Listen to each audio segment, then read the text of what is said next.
And that's why I gave you some light. All right. Well, good morning, everyone. Good morning. I am so excited to be here with you today.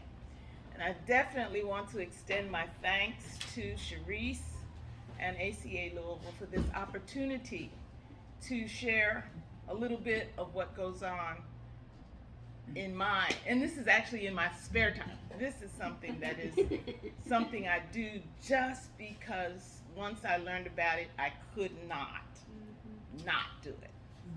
This is important. So today, I just want to briefly share with you what it means to be free to think. And this is what every solopreneur needs to know the United States Constitution. Okay. And so, a little about me. This is my official stuff. I grew up in New York City, Brooklyn, in fact, East Flatbush, for part of the time, Bed-Stuy for my younger years. And I was blessed to have both of my parents. In fact, until my father died in 2013, I had both of my parents, and they were together. And he loved her. He was a sweetheart. And I have two older sisters. That makes me the baby. Gotta love me. Daddy's little girl. Exactly. You just throw a dinosaur reference out there? Oh, the dinosaur reference? Oh, I'm the baby. Gotta love me. Is that what it? Yeah. It is what it is. That was a 90s TV show. Okay, I never watched it. I just got that line, and it was true. When I was in first grade, I decided I was ready to leave the school I was in right across the street from my house and go into the integrated school. My middle sister was already there, and so I did that on my own. I found myself with other people that weren't like me, and it was really cool. I appreciated that. And then, but I also went to a mega church. Remember, this was a few years before Southeast, that ran about 5,000 people on Sunday. Wow. And it was a church where we valued education, we valued excellence, we valued action. And so I like to say that I was raised to think. And so, that led me to becoming a Constitution coach. Not directly, but that's why. And in doing that, people would say, well, why do we need Constitution coaches? What's that about? Well, can anyone tell me what these three numbers share in common? I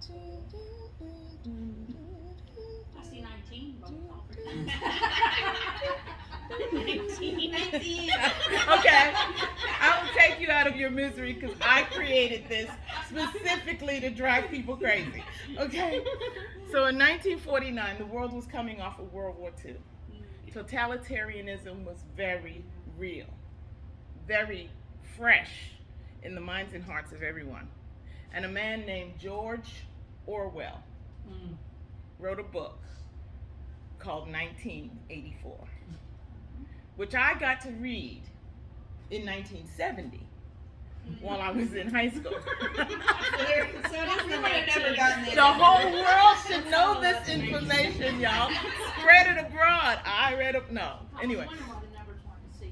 Yes, that's it. Let's just really make it hard. But in that book, the world was warned that what has happened will come back. And I've come to the stage where I realize, oh my gosh, it's not only happening over there, it's trying to creep in here. Big Brother, March 2020, Big Brother is definitely watching you. Think about this. People are being, in this country, but in other countries, to a larger extent, people are being house arrested, literally, where police officers patrol their home and want to make sure they're there because they have been put in quarantine. Or you have the concept of social contact tracing. Why does anybody have to know that I'm at this meeting with you? Then there is the concept of your neighbor reporting you. Oh, they're not following the rules. Let's report them. Or people, and this is in this country, I know definitely for a fact, out in California of all places, a woman walking on the beach, arrested for leaving her house. That was back in the early parts, from March, April, May. It's probably still going on out there. That's called Big Brother is watching you. But something that I didn't remember from reading 1984, but have been reminded about, is the concept of double speak. So of course I chose to find the official definition, and this is it. Makes no sense.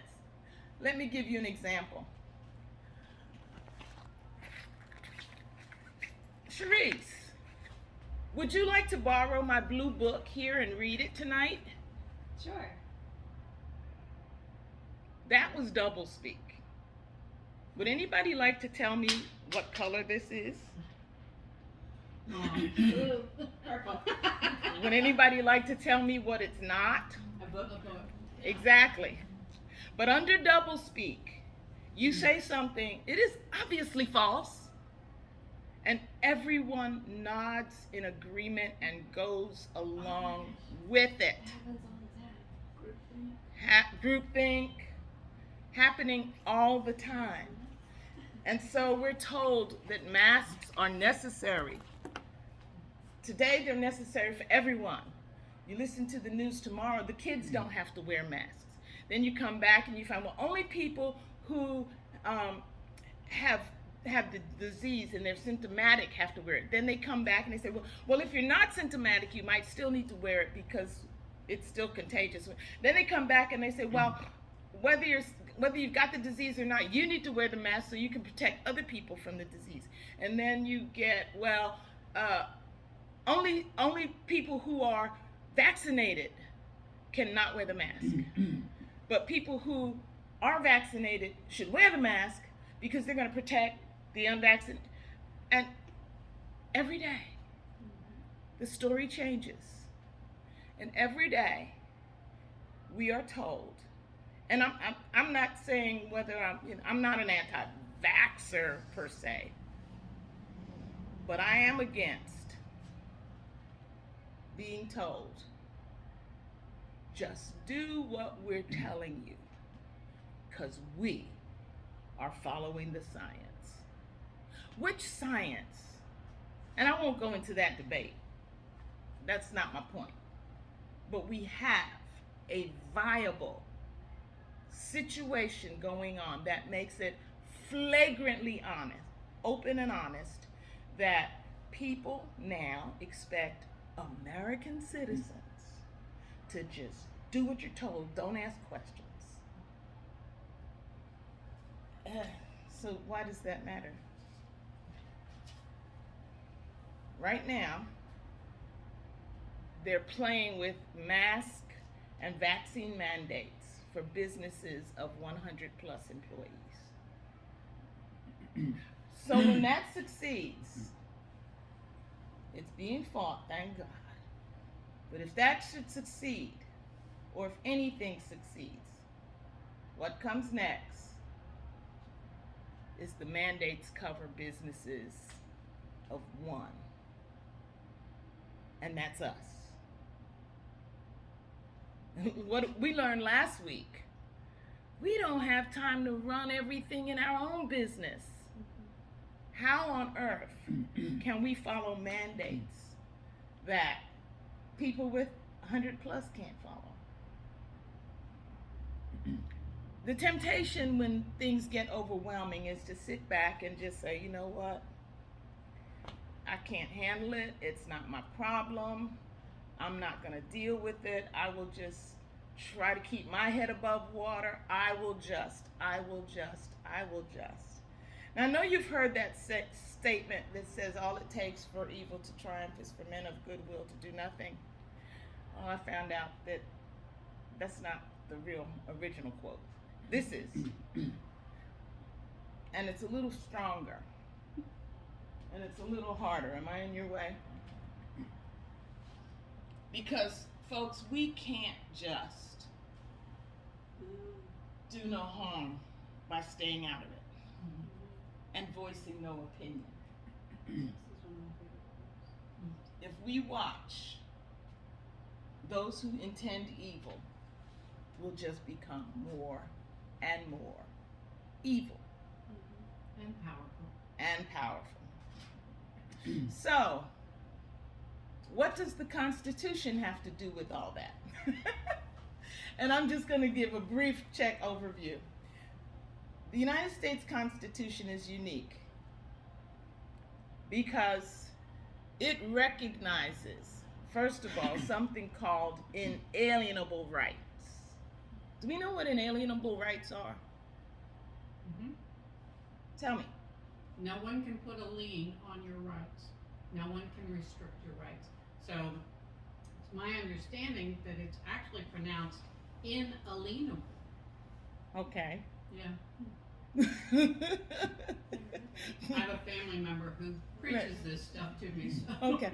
But why can no one impact your rights or take away your rights or limit your rights? Because they're God-given rights, not They media. are God-given. We are created beings with a design, with a purpose, and the designer said, this is how we roll. They have rights that God himself won't violate. For those of you who wonder why the world goes crazy, because God doesn't violate our inalienable rights. And our Constitution is the only Constitution in the world. Well, I'll put it the first, because people are starting to copy our Constitution. But our Constitution was the first Constitution written on a foundation found in our Declaration of Independence of inalienable rights. And we're going to talk about what those were. So what are enumerated powers?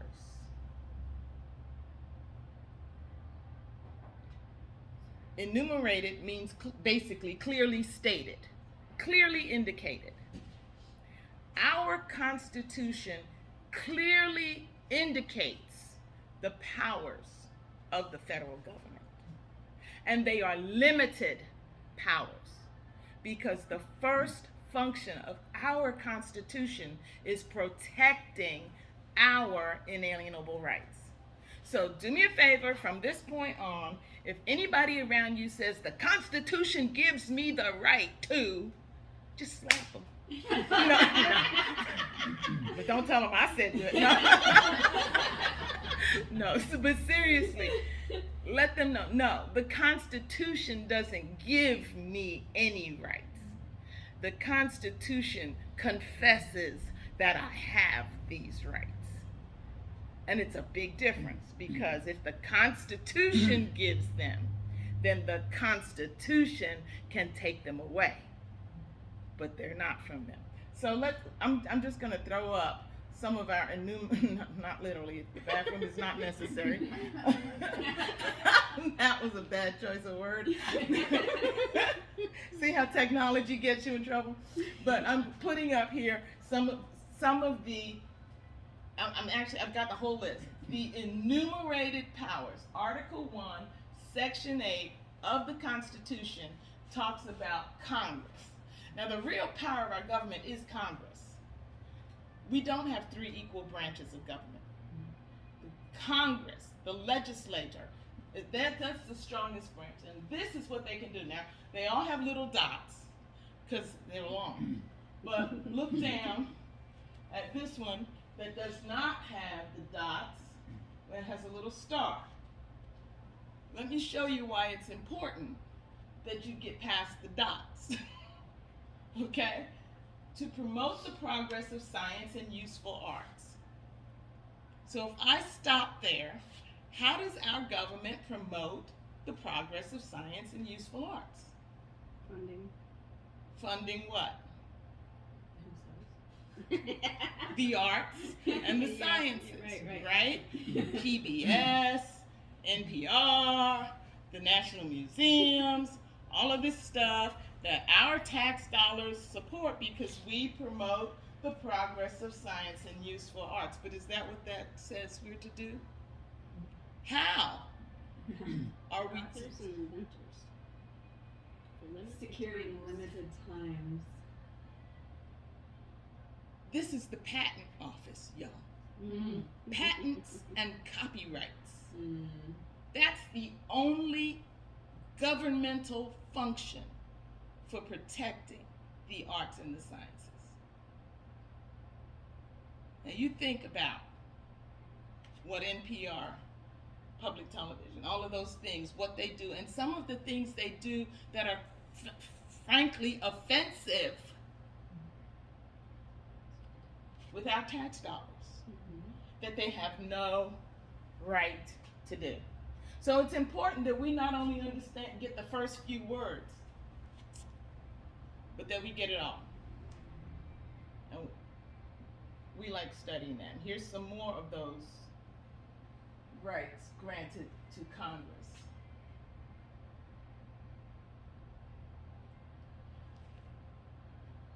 But the Constitution does more than that.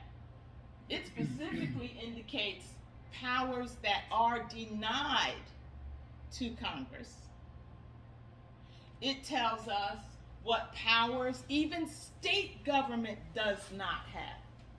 See, the temptation is to think if the federal government can't do it, the state government can. That's not even true. The powers reserved for the states, according to the 10th Amendment, those not delegated to the United States are retained by the separate states or the people. What's the first three words of our preamble? We the people. And if we give up our people power, we're in big trouble. And we see it happening every day. Now, power means what? Long word starts with an R. Responsibility. Bingo. Give that man a prize. No. But we are responsible to know our rights, to know our laws, to know our responsibilities, and to live them out. That is the true price of freedom. But we can't just go around and say, well, I never knew. And so, what do? First, we need to know our rights. We want to know the Constitution. But we also want to know the Federalist Papers and the congressional journals. Because the founding fathers in that hot, sweaty room in Philadelphia, with the windows closed and no air conditioning, took the time to make note of everything they said and why they said what they said. So when we have something that says the general welfare, that does not mean sending a stimulus check to every American citizen. And they explained why. Then we want to know, what are your First Amendment rights? Anybody know them? There's 5. I used to know. Freedom of speech, That's Rights, one. bear arms. No, that's second. gather, Yes, Yeah.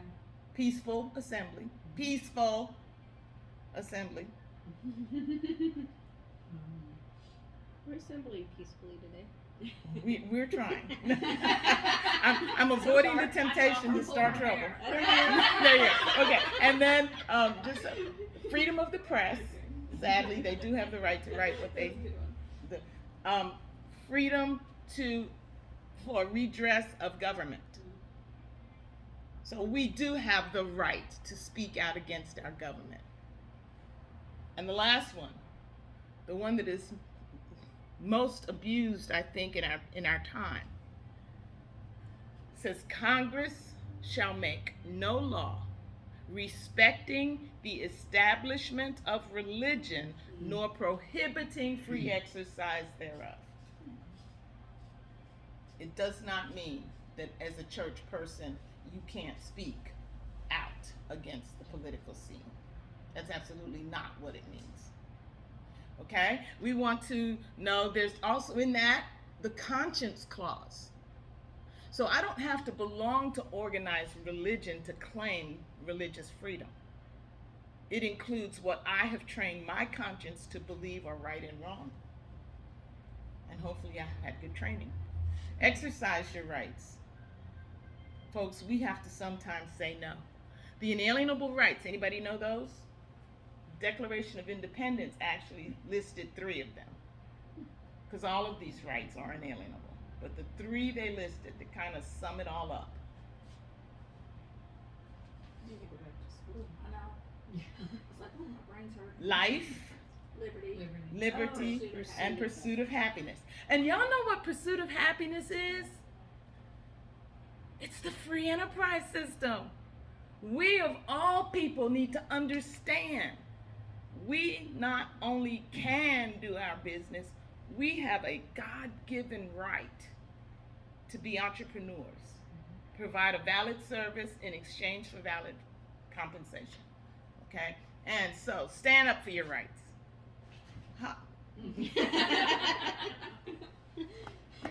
Hobby Lobby and the Sisters of Charity, when the Affordable Health Care Plan came into being and it said all employers had to provide birth control options to had to fund birth control options in their insurance plan, even though, birth control is a violation of the inalienable right to life. And for them, that was a religious faith issue. And they stood against the federal government, and they won. And we can win. There's the baker out west who very politely declined making a wedding cake for a homosexual marriage because for her, that's an oxymoron. Marriage is a God-defined institution. And God says it is a man and a woman together for life. So for her, it violated her faith to participate in that, which her book does say. She won. She beat the federal government. And we don't know, ladies and gentlemen, the next plaintiff might need to be you. Any questions or comments or thoughts? In the state of Kentucky, there was a woman who tried to use her religious beliefs to object to homosexual marriage. She lost in the state of Kentucky, and that's scary. Yes. We're in a forever. The other reason we need to know the law is because our lawmakers don't. Many of our lawmakers don't know the Constitution. And it has been said by lawmakers, well, we'll just pass this law. The Supreme Court will let us know whether it's constitutional. Well, it takes years to get a case up to the Supreme Court. And they don't all get there. So we are the ones that get there are the ones that someone fights. So we are actually the guardians of the constitutionality of our laws. We're supposed to be. Right. Which is why you're No, we are. starting to offer us a class, right? No. Right. I mean, we are the guardians. The guardians have fallen asleep. Excuse me. But we are the fat, guardians. lazy, and comfortable. Yes. And so what I do on Saturday mornings from 9 to 11 by Zoom and live and in person is your Saturday morning wake-up call. Because for me, that's a wake-up. Really? 9 in the morning? You're such a morning person. I am such a not morning person. And so, if you want to register to know when classes are, you can go to that bit.ly link. You'll see a 30-second video that kind of introduces it. And then I will put you in a system that only emails you when there's a class. You don't have to take them in any particular order, just whenever you can come. The one currently offered is called Biblical Citizenship. And please understand, that's not a religious course. It doesn't talk about Jesus and all of that, you know, and you need to, whether or not you need to get saved and all. That's religion. But the Constitution of the United States quotes the book that we call a Bible more than any other source. So it helps if we know the Bible. In fact, in George Washington's budget was the money to send every family a copy of the Bible. Wow. Because that's how connected our Constitution is to that document. And so this is called Biblical Citizenship. It emphasizes even more the biblical part. The other one is called Constitution Alive. It only emphasizes a little bit the biblical part, because it does too. But I would love it if you sign up. They're free. There's no commitment required. Like I say, you come one, you don't come for 3 months, you just come to a different one. You'll always know the titles. Any thoughts or questions? Thank you so much. I like it. That is fantastic.